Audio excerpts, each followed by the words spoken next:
Good afternoon, everyone. Welcome to California Budget and Policy Center's Empower event, looking ahead to 2022, the State Budget Process Explained. I'm Lillian Duong, Outreach Strategist for the Budget Center, and I'm so happy all of you can join us today in our last Empower event for 2021. As we're wrapping up the year, we're also getting ready for 2022 and another budget season made unique with new and ongoing challenges, one of the most notable being, of course, the COVID-19 pandemic. However, the new year also marks new opportunities to improve the lives of Californians. And we hope you'll walk away today from your screens understanding how to navigate the state budget process to do just that. And that is the point of Empower. This program reflects the Budget Center's efforts to empower you with the information you need to advance smart policy choices and public investments.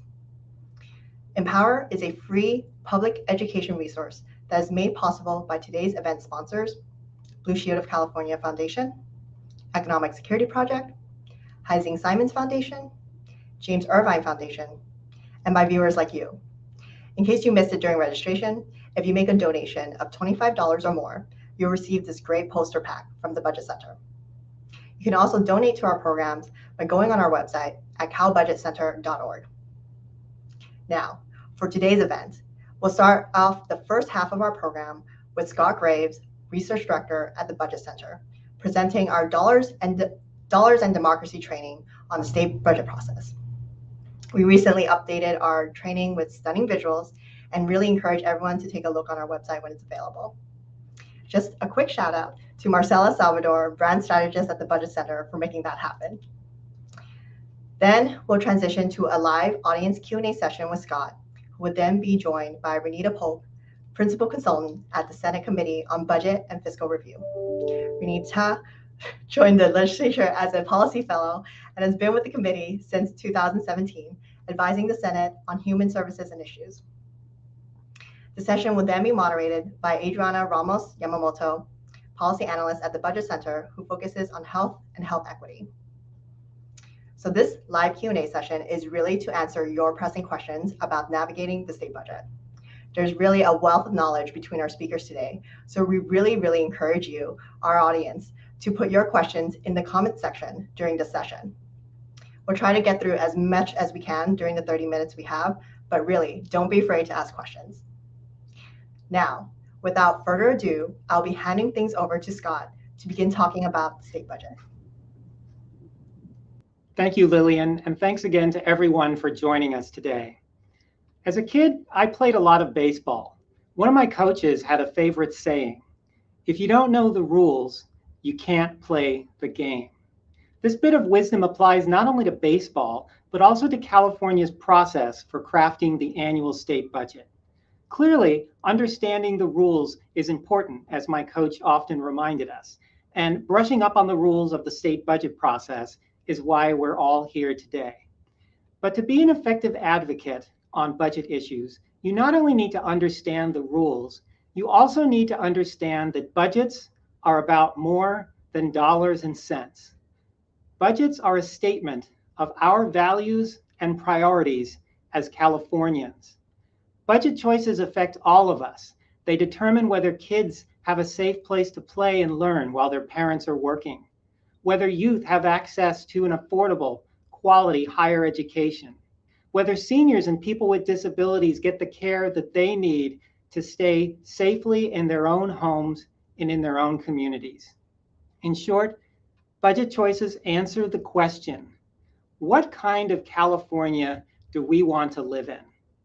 So my main goal today is to make the budget process in California more accessible and much less mystifying than it may be to you today, and to give you a much better sense of how all the pieces fit together at a relatively high level.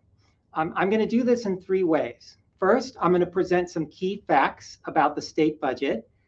Second, I'll review the constitutional framework, again at a high level, of the state budget process. And finally, I'll highlight the key players, the timeline, and opportunities for public involvement in the budget process each year. So let's get started with some key facts about the state budget. The first thing to know about California's roughly $450 billion state budget is that it is made up of both state funds and federal funds. If we start with federal funds, which is the blue portion of this chart, California is expecting to receive around $200 billion in federal funds that will be flowing through the state budget this fiscal year, which began this past July 1st. That's somewhat larger than in the past, largely because of the extraordinary assistance that the feds have been providing to California and other states in the wake of COVID-19 and the economic fallout from the pandemic. Turning to state funds, which are the green portion of this chart, I'm going to focus on the largest two. The single largest state fund is called the General Fund, not a very exciting name, but that simply indicates that this fund receives dollars that are not designated for a specific purpose. So they can be spent for any purpose allowed by law. California is expecting to spend around $200 billion from the General Fund this fiscal year, which is around the same amount as we're expecting in federal funding. The largest sources of general fund dollars come from the state's personal income tax, the sales tax, and the corporation tax. The second largest source of state funding comes from what are called special funds. California has more than 500 of these special funds. They account for dollars that are designated for specific purposes. So licenses, fees, taxes, and other charges. So for example, California has fees and charges that support the recycling of old mattresses. What happens to your mattress when you don't want it anymore? There's a fee that helps to get those mattresses recycled. There's also a fee to help clean up contaminated properties. There are fees we pay when we go to state parks to support the park system. So when you add all of these special fund dollars up, it's a little over $60 billion that's projected to be spent through the state budget, through special funds during this fiscal year. The other thing to understand about the state budget is that it supports a broad range of public services and systems. So if we look just at the major sources of state funding, the general fund and special funds, that's around $260 billion in the current fiscal year. Nearly 2/3 of these state dollars go to either health and human services programs or to education. So on this chart here, we're looking at the blue bar specifically, health and human services, the one at the top, that's around 1/3 of these dollars. They're going to things like Medi-Cal, child welfare services, in-home supportive services. These are programs that are primarily assisting families and individuals in California who have low or moderate incomes. K-12 education accounts for about 1/4 of these dollars. A lot of people don't realize that in their local school districts, a good chunk of funding for their local schools is coming through the state budget. And then the other portion of higher ed spending is for the community colleges, the CSU, and the UC. That makes up around 8% of this spending. It's also really critical to understand that the budget is actually part of a budget package. The budget package consists of both budget bills and budget-related trailer bills. Now, budget packages can be really massive. The budget package for the current fiscal year consists of dozens of bills numbering into the thousands of pages, probably 4,000, 5,000, 6,000 pages once you add up all those bills together that make up the budget package for this year. So let's do a deeper dive here into budget bills and trailer bills, starting with budget bills. One key thing to understand about budget bills is that they are providing appropriations. So appropriations are authorizations for state agencies, departments, other state entities to spend a specific amount of money from a specific fund for a specific purpose. Budget bills also move through budget committees. Many of you are probably familiar with the policy bill process. So a bill may, gets introduced, it goes through the policy committees, it goes to appropriations committees if it has a cost. We're not talking about that process. The budget bills are specifically going through the Assembly Budget Committee and the Senate Budget and Fiscal Review Committee. Then there are really two types of budget bills to keep in mind. The first is called the Budget Act. This is the initial budget bill passed by the legislature and signed by the governor for the upcoming fiscal year. In the current fiscal year, the Budget Act was Assembly Bill 128, authored by Assemblymember Ting. You can see here in this, what I pulled from the Leg Council's digest, it is called the Budget Act of 2021. Now, there are a lot of other bills, budget bills, that get included in the budget package. These have sort of taken on the name of Budget Bill Junior. It's not necessarily a formal term, but it's definitely an informal term that's been used much more in recent years to describe subsequent budget bills that get introduced, sometimes in June, sometimes late in the summer, sometimes in the next calendar year, that are actually amending the Budget Act, putting more money in, deleting money, moving money around. So the Budget Act is never really frozen in time. Throughout the fiscal year, it's being modified by subsequent budget bills known as Budget Bill Juniors, and there's no limit on the number of Budget Bill Juniors that we might see in a budget package. There's also no limit on the number of budget-related trailer bills in a budget package. But so two things to understand about trailer bills. First, like budget bills, they are also moving through budget committees. Typically, this is the path of a trailer bill as part of the budget package. And they are also making changes to state law, generally speaking, that are needed to implement the policies assumed in the state budget. So to give hopefully a clear example, if the legislature and the governor want to create a new program, they're going to fund the new program through the state budget, through the budget bill. But the budget bill is not going to really describe the program. It's not going to lay out the eligibility or other rules or the structure of the program. That's all going to be included in state law. And the way you modify state law through the budget package is through the trailer bills, with each trailer bill representing a specific part of the state agencies or departments. So for example, there would be a human services trailer bill, a health trailer bill, transportation, higher ed, on and on and on. Every trailer bill has a specific subject that it addresses, and trailer bills can be anywhere from 1 page to hundreds of pages long. So let's switch gears now and talk about the constitutional framework for the budget process. I'm going to be hitting some highlights here. We say a lot more about this in our full Dollars and Democracy guide that you can find on our website. The first thing to know in terms of the state constitution is that it includes 2 deadlines related to the budget. There's January 10th and June 15th. January 10th is the date by which the governor is required to release a balanced budget for the upcoming fiscal year that begins on July 1st. Believe it or not, January 10th is just over 3 weeks away. I know it seems like forever away, but it's really just around the corner. So let's get ready, because we're about to see the governor's proposals for the new fiscal year that begins next July 1st. June 15th is the deadline for the legislature to pass the initial budget bill and send it to the governor. That first budget bill is the only one that's subject to this deadline. No other bill in the budget package has to meet that particular deadline. They can be passed at any point, and there's no penalty for missing the deadline. There is a financial penalty to lawmakers if they miss this deadline for the budget bill on June 15th at midnight. It's been in effect for over 10 years, and they have not yet once missed the deadline. But just for your knowledge, there is a penalty if legislators don't get the budget bill out of the legislature by midnight on June 15th. Secondly, the Constitution gives us a majority vote budget. The budget bill, all budget bills really, and most budget-related trailer bills can be passed by a simple majority vote.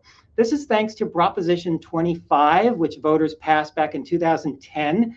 This eliminated the prior rule that required a 2/3 supermajority vote of each house of the legislature in order to move the budget package forward. This was really a sea change, Prop 25, because it ended this budget dysfunction we saw for several decades with grandstanding and stalemates and really late budgets. Now that we have majority vote budgeting and we have a majority party, both houses, same party, we've seen on-time budgets, I think probably 10 or 11 years in a row now since Prop 25 took effect. But the voters gave with one hand, and I think you could say that they took away with the other. At the same election where voters were passing Prop 25, they were also passing Prop 26, which really tightened up the rules around tax increases. In fact, Prop 26 that says that the legislature needs a supermajority, 2/3 vote of each house to pass any tax increase. It doesn't matter what the tax increase is. It doesn't matter if it's a part of a revenue neutral package that ultimately doesn't raise taxes overall. If anyone's taxes in California is being increased, then that triggers a 2/3 supermajority vote requirement. So the upshot here is that the combination of Prop 25 and Prop 26 means that the legislature has pretty much, the majority party, at least in the legislature, has full control over the expenditure side of the budget, but relatively little, or you could say tenuous control over the revenue side of the budget because of the restrictions put in place by Proposition 26.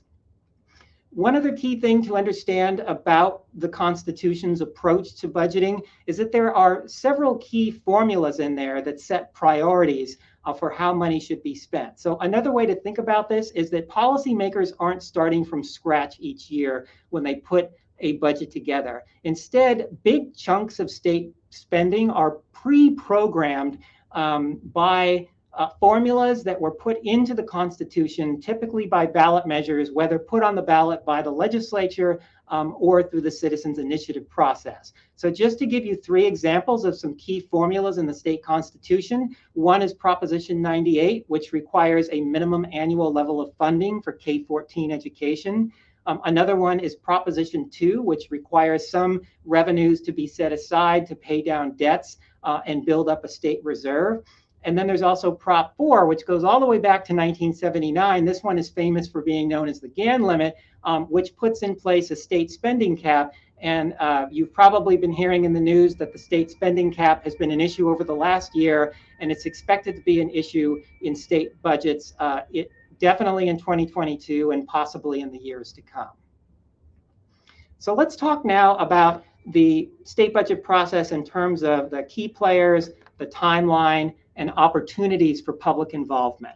So who are the key players in the state budget process? Well, clearly we have Governor Gavin Newsom, who's been in office since 2019. He's heading into the final year of his first term here, maybe his only term, we don't know, we'll find out next year. Senator Toni Atkins is the Senate President Pro Tem. That means she is the leader of the state Senate. Anthony Rendon is the Assembly Speaker. So those are the 2 key leaders in the legislature. And then the public, of course, we have our say in the state budget process, as I'll be covering in a few moments.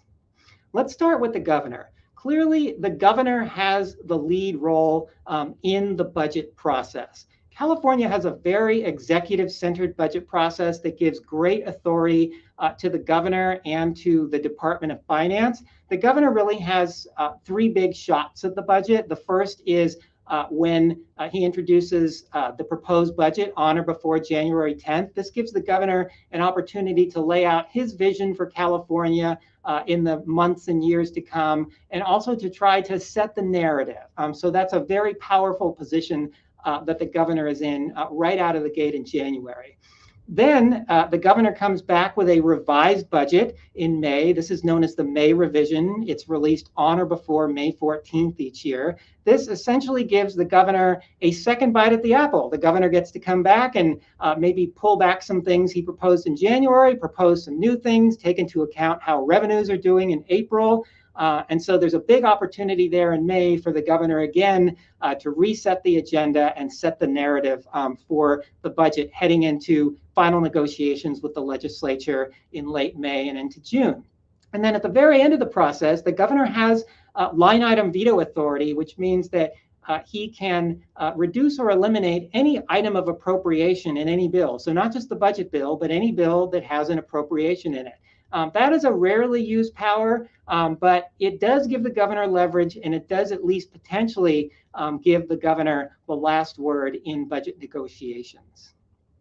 The legislature's role is also very pivotal here. Their role is to review and revise the governor's proposals, and they do that with assistance from the Legislative Analyst's office. So the key players here, on the left, Senator Nancy Skinner, the chair of the Senate Budget and Fiscal Review Committee. On the right is Phil Ting, the chair of the Assembly Budget Committee. And in the center there is Gabriel Petek, who is our current legislative analyst, who heads up a staff of around 40, I think, who provide nonpartisan fiscal and policy advice to the state legislature. The LAO works for the legislature, not for the governor. So they're providing sort of an independent source of advice and analysis to the legislature related to budget and policy issues. What's going on in the legislature really is a long series of hearings that happened from February through May, dozens of hearings in both the Assembly and the Senate, picking apart the governor's proposals, trying to understand what the governor has on the agenda for the upcoming fiscal year. But not just that, they can modify those proposals, they can reject them, they can accept them, especially if the legislature and the governor are controlled by the same party. There will be a lot of agreement. The legislature is not there, though, to rubber stamp the governor's budget. They're there to take a hard look at the proposals and also decide what are their priorities? What are the Assembly's priorities for California? What are the Senate's priorities? They are advancing their own visions for California through their own budgets they're crafting and putting out into the public realm, typically in late May. And then members of the public, of course, we have our voice in the budget process as well. We have lots of different ways of making our voices heard in the process. One common way here is through emailing letters of support or opposition to the committees. In fact, if you go to the Assembly and Senate Budget Committee websites, they are inviting email commentary. They want to hear what your opinions are, and they tell you exactly how to get it to them. There's also testifying at committee hearings. So this has been happening a lot, of course, remotely in the age of COVID and the pandemic. But there are elaborate instructions on how to call in using the teleconference feature. So there are lots of ways to share your thoughts and ideas about the state budget. But the really important thing to keep in mind is that moving your agenda through the budget process is really about building relationships with key players. If the key players don't know who you are, it's going to be really hard to move your policy initiatives through the process. So it's really about building personal connections with people in the legislature, in the governor's administration,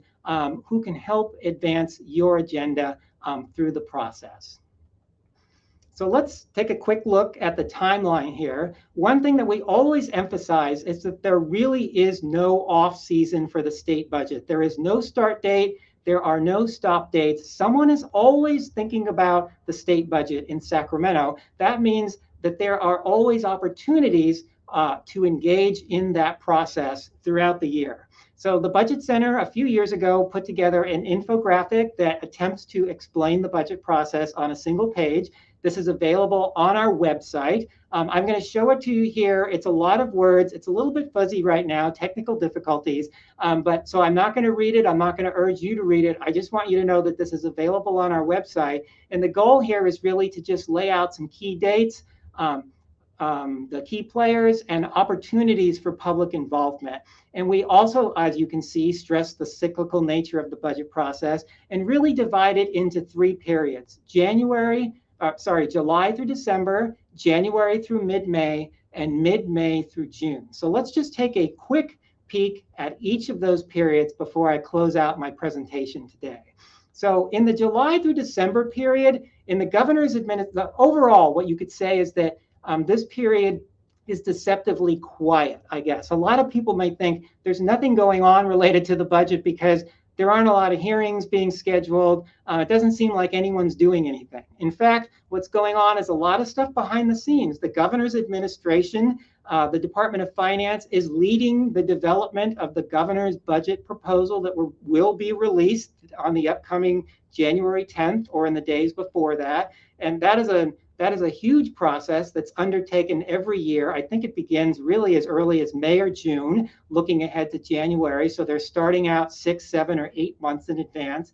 It's not necessarily easy to influence that process from the outside, but there are definitely opportunities to do so if you have contacts in the administration, if you're building those contacts. If they don't hear from you, they won't know what your priorities are, and your priorities may not be reflected in the governor's budget released in January. If you do make your case, you at least have an opportunity to see if the idea that you have for California can be advanced through the governor's proposal released in January. In the legislature, they're spending a lot of time also thinking ahead to the coming year. They're putting out their own priorities. A lot of you may have seen that both the Assembly and Senate budget committees released their own priorities for the upcoming fiscal year just last week. So they've been building toward that. A lot of staffers are also getting ready for the coming fiscal year. They may have moved around. So this period is really a great opportunity to get in there, introduce yourself to people, build those relationships, suggest ideas for hearings in the year ahead, suggest your priorities, just get on their radar, get on the agenda with the legislature. The January to mid-May period is really sort of when you could say the budget process goes public. The governor's budget is released, then pretty much immediately the governor's Department of Finance and other executive branch agencies start looking ahead to the May revision, figuring out how they're going to end up revising the governor's budget for the May revise.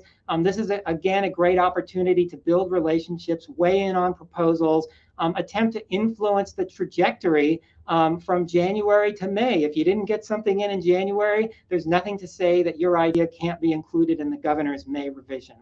In the legislature, as I mentioned earlier, it's a lot about testifying at public hearings. There are dozens of hearings, lots of opportunities to get your ideas across.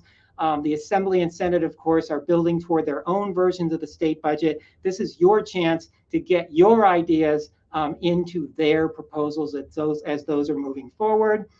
And then in mid-May to June, this is when you could say the budget process goes on warp speed. There are some public hearings after the May revision. The legislature looks at the May revise, sort of, lifts the hood, see what the governor's got going, but there aren't that many hearings. And really, once the May revision is released, there's only 3 or 3.5 weeks before they need to start finalizing the budget package, the budget bill that the legislature is going to vote on by June 15th. So the process moves really quickly, and it can be challenging to have an influence during that period, but there are still opportunities to do so. In some years, there may be a budget committee formed that attempts to iron out in a relatively public setting the differences between the Assembly and Senate versions of the budget. That's not a requirement, though, and in fact, there wasn't a budget conference committee this year, and there wasn't one last year either. The Assembly and Senate can work out their differences sort of behind the scenes through private negotiations and then reach a unified budget in that form.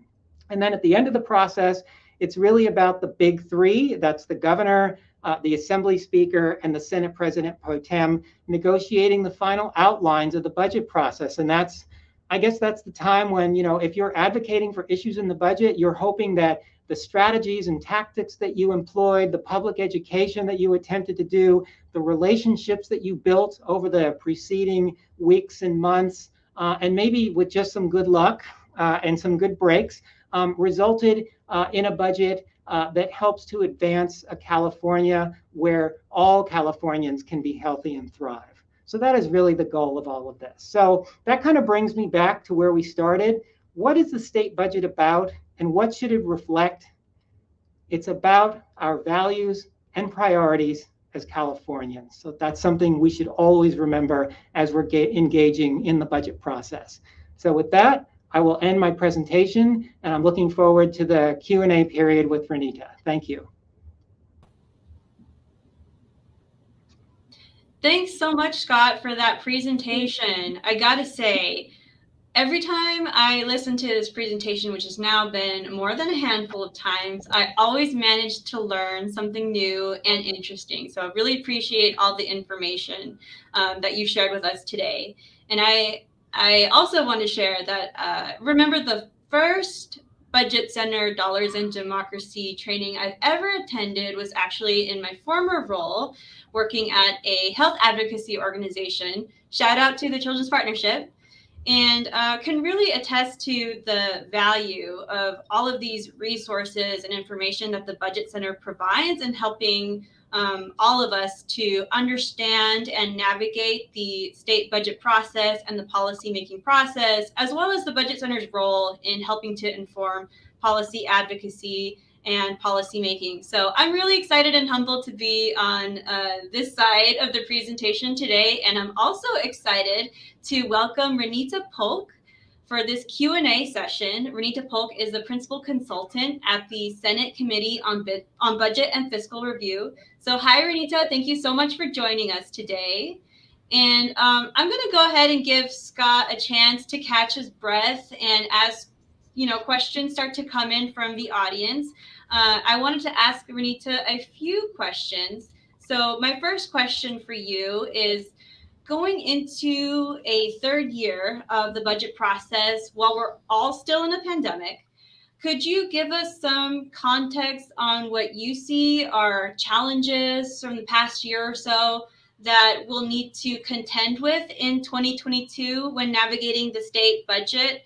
And some thoughts that you could share on what we all, staffers, advocates, etc., can do to overcome these challenges. Hi. Thanks, Adriana. Actually, I will just echo, before I answer that, echo your comments a little bit. I remember when I was a fellow going to the Budget Center's website and looking at some of Scott's old slides from old presentations that he gave about the budget, because I was trying to learn about the budget too. So it's a very useful resource. But yeah, happy to answer some questions just about challenges that I think we could be facing this year, and then challenges maybe that are carrying over from last year.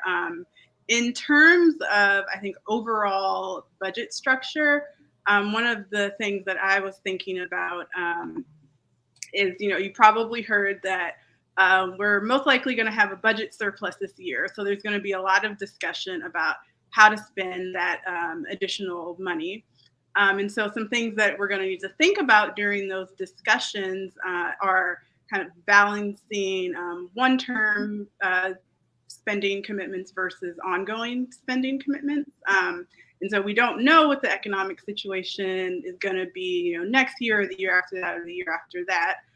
So it's likely, I think, that there's going to be a focus on one-time spending.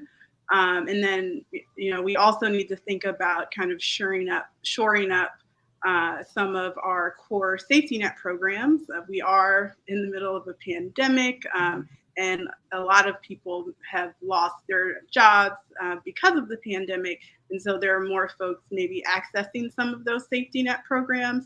So we also need to make sure that those programs are going to be adequately resourced to do what they're there to do, which is provide a safety net. So those, I think, that is one thing that we're going to have to be thinking about as we're going through the budget process and developing the budget for next year. And so I think one thing for folks to think about, whether it's advocates or staffers, if you're thinking about budget proposals that you might want to bring forward to the legislature, talking to members or talking to budget staff about, is think about whether your proposal is at one time or ongoing, and if it is ongoing, maybe is there I don't like to say a backup plan, but maybe a backup plan of is there a way that this can be split up into one time, several steps, and each of those are one time at a certain period. So I think those are just kind of some things to think about as you're folks are developing their budget proposals. And then the other thing, which is kind of on the flip side, more kind of the logistical challenges that we're going to have to face this year, being in a virtual remote environment, and thinking about how to handle that, how to get in touch with people. And for my committee, at least, I would recommend that folks keep an eye on the Senate's website, because that will have all the updated information about when our hearings are, how to watch the live stream of the hearings, and how to provide public comment, some things like that, which Scott touched on in his presentation as well. So those are just kind of a couple of different challenges, both on the budget structure side and then kind of more on the logistical side that I think we'll have to face this year. But I could go on and on with different things, but I'll stop there. Yeah, that was a lot. Thank you so much for all of that information, all of the insider information that I know our audience is really interested in hearing about today. So to recap, given the uncertainty around the budget, advocates may want to consider one-time spending, also really protect the programs and services that so many Californians rely on to be healthy and thrive.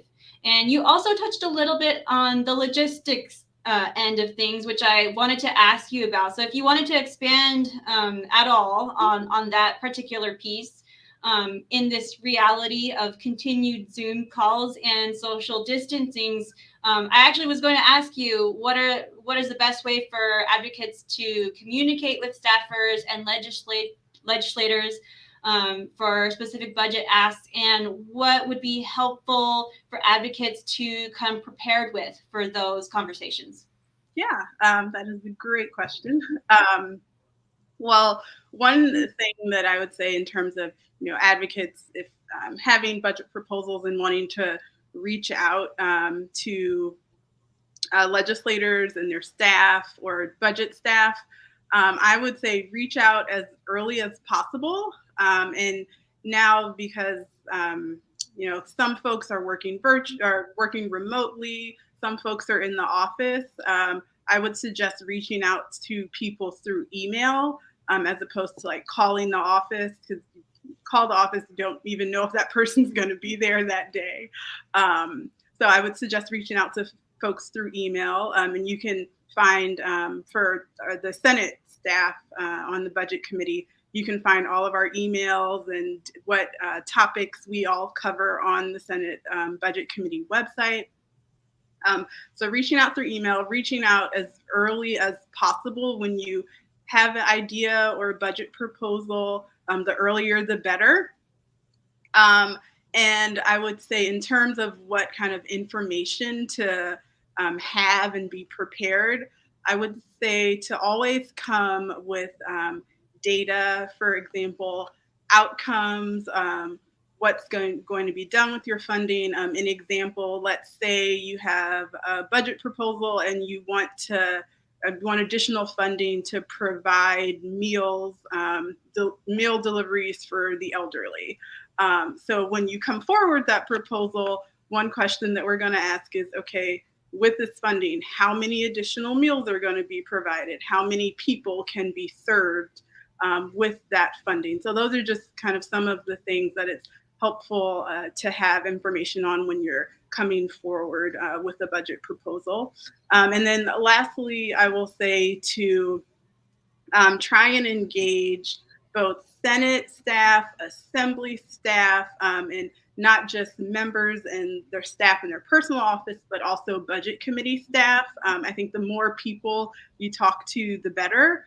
I've had an experience in the past where after the budget process ended, there was an advocate that asked me, why didn't our proposal make it in the budget? And my response was, I didn't know you had a proposal because no one came to talk to me about it. So that's just making sure you're talking to all of the players involved to make sure everyone knows about your request. Great, thank you. That's really helpful for all of us to know how we can communicate with you all. So email was what I heard, and email early. I also heard you all have a new space. Could you talk a little bit about that? Yes, thank you. I forgot to mention that. Thanks.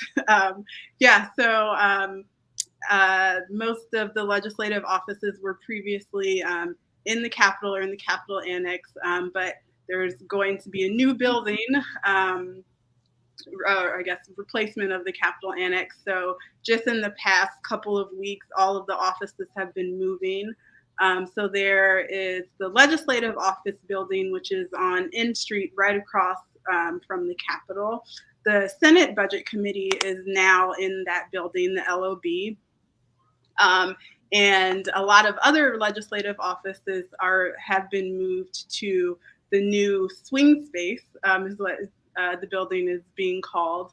And that building is actually right behind the legislative office building on O Street. So there's some folks are in the LOB, some offices are in the new swing space building on O Street. So we're kind of split up between those two spaces right now. Great, thanks so much for sharing. Yeah, our office is nearby, and some of us have been following the developments of that new space, and I won't say who, but some of us have also been tweeting about it. I do see an audience question directed to Scott. The question is, Scott, can you review or share about the difference between a budget bill junior and trailer bill? Sure. So a budget bill junior really is just another way of talking about a budget bill. So a budget bill junior is amending the original budget bill that was passed by the legislature and signed by the governor, and that becomes known as the Budget Act. So as I mentioned earlier, Assembly Bill 128 is the Budget Act for the current fiscal year because it was the first budget bill passed by the legislature and signed by the governor. There have been subsequent bills passed throughout the summer that were budget bill juniors that amended that original budget bill. So maybe they increased an appropriation or they eliminated some appropriation, they added some things. So budget bill juniors are about amending the original Budget Act. In contrast, trailer bills are about amending state law. So for example, one example from this past budget, there have been a lot of efforts to increase state assistance for seniors and people with disabilities through the SSI-SSP program. That was a win this year for that coalition. The funding amount for the increase was included in the budget bill, right? So it's in the budget, it's in part of the Budget Act. But the change to the cash assistance for seniors and people with disabilities is not really in the budget bill. They had to amend state law in order to make that change clear. By what amount were the payments for seniors and people with disabilities going to increase? So there are a number of issues where just because the money is put in the budget bill, it's not exactly clear what exactly it's for unless it's tied to something in a trailer bill that changes state law to implement the policies assumed in all of those appropriations. So trailer bills are about changing state law. Budget bills are about amending the Budget Act. Budget bill juniors. Great. Thanks so much for expanding on that distinction. I see another question from the audience here, and maybe either of you could take this and add on to each other's responses if you'd like.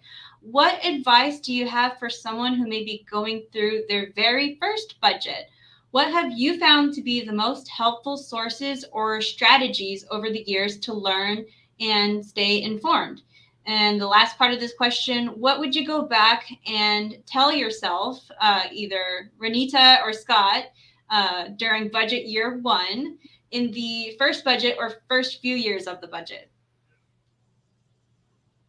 I can start off if that's all right. So I think advice that I would have for someone who's going through their first budget, one thing I would say is to pay attention to kind of some of the different timelines and deadlines that Scott mentioned in his presentation, because if you're used to kind of the policy process, those deadlines are very different from the ones in the policy process. For example, knowing like about the May revision and when that happens and the June 15th deadline, and just, for an example is that, if you have a budget proposal and don't, it's probably not going to move very far if you come, to the budget consultant and say, hey, I have an idea about this budget proposal on May 14th when the May revision has just come out. So it's just important to kind of know the timeline and those different deadlines.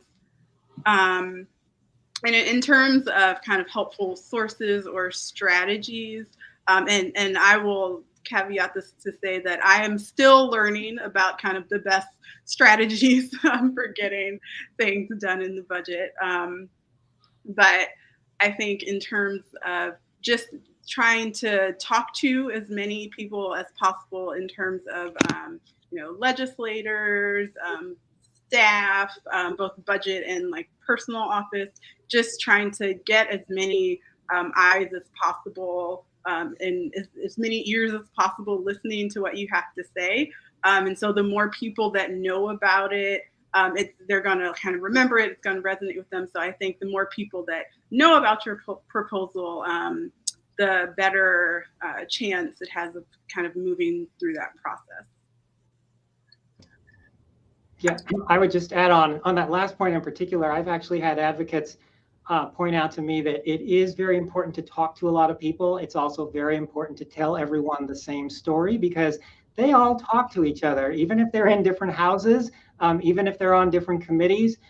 You may feel like you may want to shape the narrative you're telling or certain facts to fit whoever you're talking to, but that ultimately could come back to bite you if one person finds out you've been saying something different to somebody else. So anyway, tell the same story to everyone, but still talk to a lot of people. The other thing would probably be hopeful, but also be cognizant of the fact that you might not win on your first try.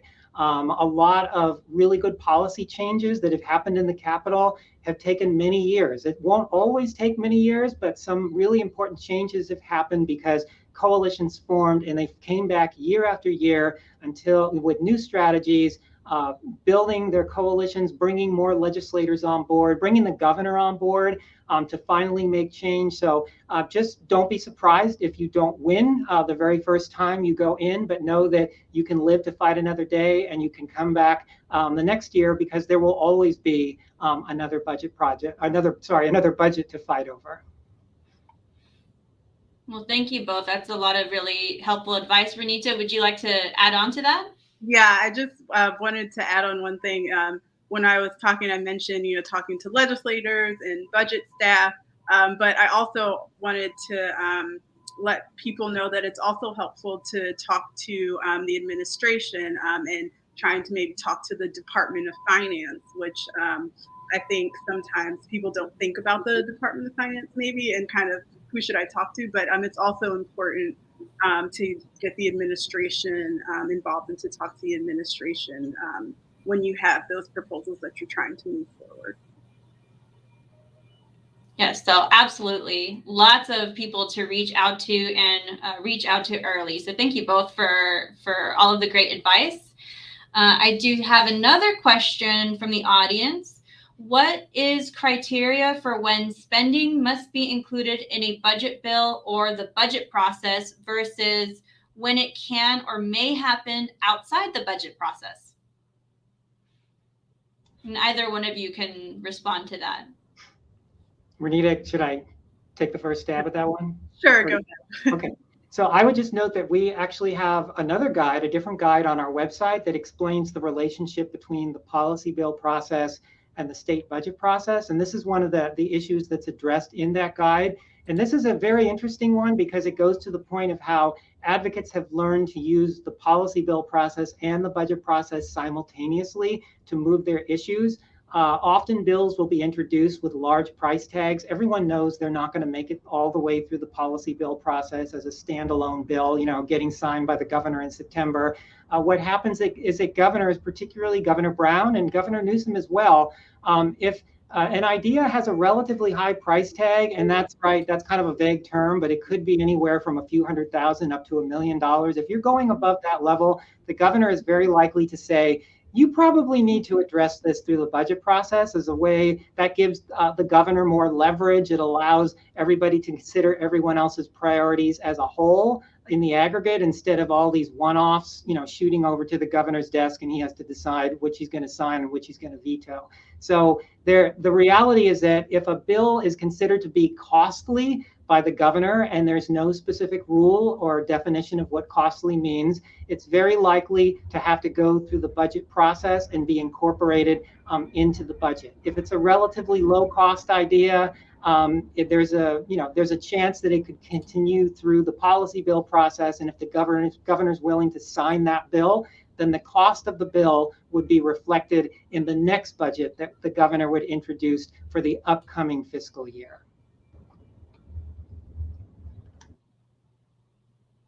Great. Thanks so much, Scott, for answering that question.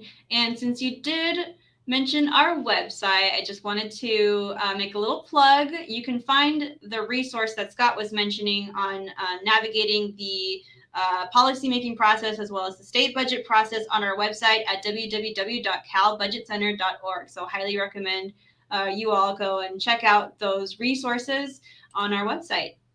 And let's see. I think we do have time for a couple more questions. So I'll ask one more substantive question and one smaller question. This one's directed to Scott. So we've been hearing a lot about the state spending cap, also known as the GAN limit, which I know you touched on a little bit on your presentation.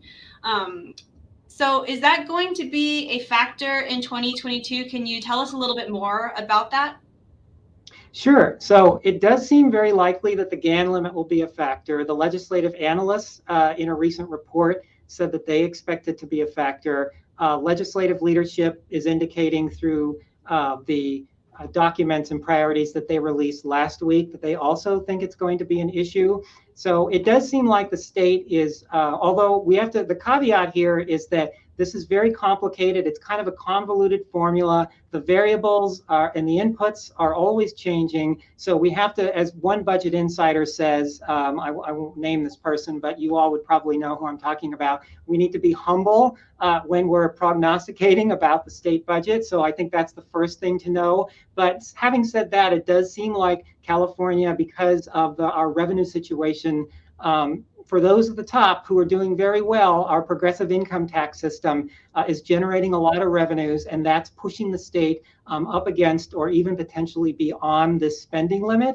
So what it really raises, even if the legislature and the governor can figure out how to maneuver within the limit so that we don't go over it, maybe we can stay under it. What the GAN limit does essentially is it allows a couple million people who voted for Proposition 4 back in 1979 to determine budget and policy priorities for 40 million Californians today. So the real question for Californians and for our policymakers is, does it make sense to have the GAN limit as an ongoing constraint that affects the way we do budgets in California? Or is it something we should consider reforming or potentially eliminating, which we could only do by going back to the voters because it's in the state constitution? So the reality is we're going to hear a lot about the GAN limit. There are going to be opportunities to spend money in certain ways that don't exceed the GAN limit. For example, debt service, infrastructure, and actually housing can be considered infrastructure. So there's an opportunity there. But if you're fighting for ongoing and expanded supports for affordable childcare, or for healthcare, or for cash assistance for low-income families and seniors and people with disabilities, the GAN limit doesn't help you, because the GAN limit says those are not priorities for California. We cannot, if we're going to go above this artificial limit to spend on those things, that's a no-no, and the money has to go back to the taxpayers or to schools. So it's really a question of, should we live within these constraints? Does it make sense for California today? And I think at the Budget Center, we would argue that the answer is no, it does not make sense. Well, thanks so much, Scott, for expanding on that. I know it's a really complicated topic, and for talking about what it means for the upcoming fiscal year as well as long-term implications. Renita, before I go on to another question, I wanted to ask if you had any thoughts that you'd like to share on the GAN limit? No additional thoughts. I'll say, Scott probably knows way more about the GAN limit than I do. I'm still learning about it. in our committee, we're very focused on our issue areas. So that's a little outside my issue area. So I won't say any more, but yeah, I think Scott hit the nail on the head. So. Great, thank you. Thank you so much. So we have about 5 minutes left, and unfortunately, we're not able to get to all of the questions that people had for us today, but I did want to just close us out. If people take away 3 things today, what would they be? And how about Renita? You can go ahead and start. Yeah, so I think the 3 things that I hope people get out of this is that, if you're an advocate and you're trying to learn about, how to advocate, how to get my budget proposal into the budget, one, I would say reach out to staff as early as possible. 2, to come prepared with data and background information, outcomes about the proposal. And then 3, just to try and reach out and engage as many people as possible, get as many eyes as you can on that proposal. And I think it has a better chance of kind of moving forward the more people that know about it. So those, I think, are my top 3 things for advocates and folks that are trying to move proposals forward in the budget. Those are great. Thanks, Renita. I guess I would say build relationships, build off of values, and always remember that the budget is defining what kind of California we want to live in, and we get a shot at that every year. The question doesn't go away. We get different opportunities to answer the questions every year, and 2022 will be no different. Great. Well, thank you again, Scott and Renita, for sharing all of the information and insight and advice for our audience today. I hope that our audience found this past hour to be really informative and helpful. And I will now hand things over to Lillian for closing. Thanks so much, Scott and Renita, for demystifying the state budget process and really sharing your insights and perspectives. And of course, thank you so much, Adriana, for moderating. You did so well. I learned so much, everyone. And I feel really, really ready to tackle 2022 budget season. And for those of you that joined us, I really hope you guys are also feeling more equipped now to enter 2022 budget season. We couldn't answer every question because of time, but we really encourage you to reach out again to the Budget Center and also, again, to budget staff with any more budget questions and also just, moving forward on 2022 budget season. So again, echoing kind of what Adriana had mentioned, you can find our Dollars and Democracy training materials, as well as our other budget guides at calbudgetcenter.org.